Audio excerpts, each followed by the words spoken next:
de la nécessité de parachever l'exécution des recommandations de la table ronde sur l'état de siège proclamé en Ituri et au Nord Kivu. Le président de la République a rappelé le chemin parcouru depuis l'instauration de l'état de siège dans les provinces de l'Ituri et du Nord Kivu. Il a aussi rappelé son message à la nation du 12 octobre 2023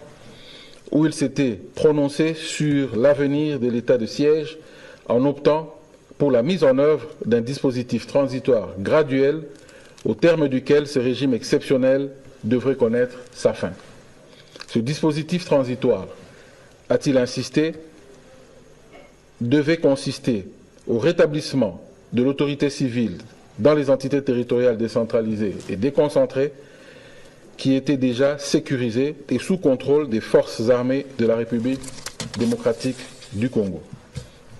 Ceci entraînerait la levée des restrictions constitutionnelles des citoyens, notamment la liberté de circulation de personnes et de leurs biens, en mettant fin au couvre-feu, la liberté des manifestations pacifiques et des réunions. De ce fait, le président de la République a invité la Première ministre à engager à nouveau le gouvernement dans l'évaluation et la mise en œuvre complète des mesures d'assouplissement édictées et par conséquent